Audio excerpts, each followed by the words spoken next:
leading up to this election, the presidential election, and even now the governorship elections, we have seen campaigns, intense campaigns. And of course, as someone who is good in language and also reading body language and terms used by these politicians, what is that thing that stood out for you in the campaign messages of politicians? Well, yes, you're quite right. The campaign has been intense, sometimes rather distastefully so.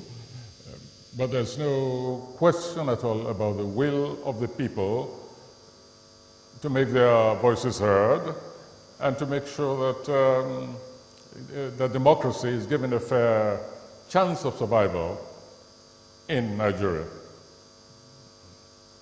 Do you think this is as a result of our peculiar circumstances? Are there any peculiar circumstances surrounding Nigeria's democracy that makes our campaign expensive? First of all, let's acknowledge the fact that in the majority of states, the campaign has gone off creditably. One or two states, however, stand out as examples of what a democratic campaign should not be about. I'm talking about a state, for instance, where from all reports, 56 people have been killed so far. Now, that is unacceptable. That is barbaric, and the miscreants have got to be absolutely pursued and punished. And in fact, the results in such states, states, for instance, where things like the voting sheet, where the votes are tallied, where such documents are missing at a voting pool, I mean, that is absolutely unacceptable.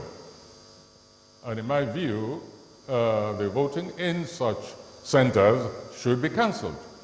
Because how do you guarantee the fact that somebody is not sitting quietly in his or her house, filling those tally sheets, while hundreds of people are queuing up in the sun, in the rain, printing their fingers, and then they are so disrespected and insulted by the fact that the sheets, the voting sheets, have been made away with. It means they are laughing at the rest of us. They're telling us we are stupid for queuing up. So that's why I say that INEC has a responsibility to cancel the results from any polling booth where the documentation is incomplete. This boils down to transparency and trust on the part of the electorate that the umpire would do a very good job, as it were. Do you think that so far in the process, INEC has been able to engender that trust with the electorate and the political parties as well? When you say, I'm sorry if I didn't hear your question properly. The connection is not very good.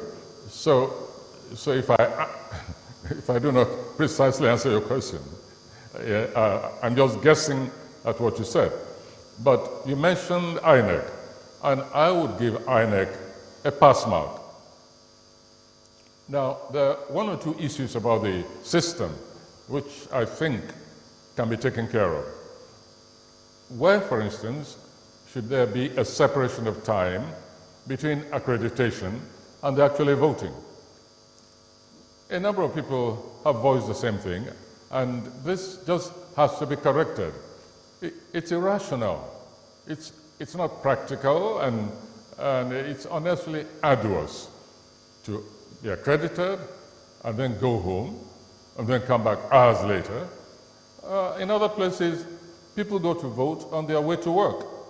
They just take a few hours off and they're back at work, back to normal life. Voting should not be such an immense undertaking. Time after time, time after time. I think it can be streamlined. Otherwise, I think INEC, using the system it has done creditably. All that remains is for INEC to make an example of individuals, of conspirators against the system, by showing that rigging doesn't pay. And you do that by cancelling the results anywhere there has been malfeasance and punishing most rigorously those who are responsible for it. Well, Professor, INEC cannot take the blame for everything, no. Well, Professor, give us a minute. We'll come back to you. We have to go on a very short break and we'll return.